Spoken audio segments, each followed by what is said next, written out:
இந்த ஐடி கோர்ஸை சொல்லித்தர இன்ஸ்டியூட்லாம் எப்படிலாம் ஸ்கேம் பண்ணுவாங்கன்னு உங்களுக்கு தெரியுமா? நான் சொல்கிறேன். ரீசெண்டாக என்னோட ஃப்ரெண்டோட பிரதரு ஐடி கோர்ஸ் ஜாயின் பண்ணுறதுக்காக ஒரு இன்ஸ்டியூட்டுக்கு என்னை ஒரு என்கொயரிக்கு கூப்பிட்டுருந்தான். ஸோ நானும் போயிருந்தேன். அங்கே கோர்ஸ் சொல்லித்தரதுக்கு 60,000 ஃபீஸ்ன்னு சொன்னாங்க. அது ஓகே, பட்டு பிளேஸ்மெண்ட் வேணும்னா அது தனியாக ஃபீஸ் கட்டணும்னு சொன்னாங்க.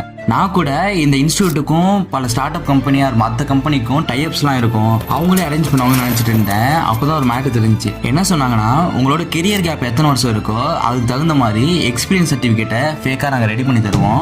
அதுக்கு 50,000 ருபீஸ் நீங்கள் ஃபீஸ் கட்டணும் அப்படின்னு சொன்னாங்க. ஸோ ஒன்ஸ் எக்ஸ்பீரியன்ஸ் ஆட் பண்ணதுக்கப்புறம் இன்டர்வியூ கால்ஸ் ஆட்டோமேட்டிக்காக வரும். அப்போது நீங்கள் எங்கள் சென்டர்லேயே வந்து இன்டர்வியூ வந்து அட்டன் பண்ணலாம். நீங்கள் இன்டர்வியூ கிளியர் பண்ணுறதுக்கு நாங்கள் கூடவே இருந்து ஹெல்ப்பும் பண்ணுவோம். ஸோ ஒன்ஸ் நீங்கள் கிளியர் பண்ணிட்டீங்கன்னா நீங்கள் வாங்குற சிடிஸுக்கு 20% ஃபீஸாக எங்களுக்கு பே பண்ணணும் அப்படின்னு சொன்னாங்க. எக்ஸாம்பிள் நீங்கள் 10 lakhs சிடிசி வாங்கிட்டீங்கன்னா 2 lakhs அந்த இன்ஸ்டியூட்டுக்கு நீங்கள் ஃபீஸாக பே பண்ணணும். இதெல்லாம் சொல்லிட்டு ப்ரூஃபுக்கு ஒரு சில ஆஃபர் லெட்டர்ஸ் எனக்கு ஷோ பண்ணாங்க. அப்போ பேக்ரவுண்ட் வெரிஃபிகேஷன் யாரும் மாட்ட மாட்டாங்களா அப்படின்னு நான் கேட்டதுக்கு அவங்க இதுதான் நாங்கள் பெரிய பெரிய எம்என்சி கம்பெனியில் சர்வீஸ் பேஸ்ட் கம்பெனியில் இன்டர்வியூ அட்டன் பண்ண நாங்கள் அலோவ் பண்ண மாட்டோம். பிகாஸ் அங்கே பேக்ரவுண்ட் வெரிஃபிகேஷன் ரொம்ப ஸ்ட்ரிக்டாகவே நடக்கும். ஸோ சின்ன சின்ன start up company and middle லெவலில் இருக்க கம்பெனியில் இன்டர்வியூ கொடுக்க கேண்டிடேட்டை அலோவ் பண்ணணும்னு சொன்னாங்க. அப்போது எனக்கு 2 திங்ஸ் ஹிட் ஆச்சு.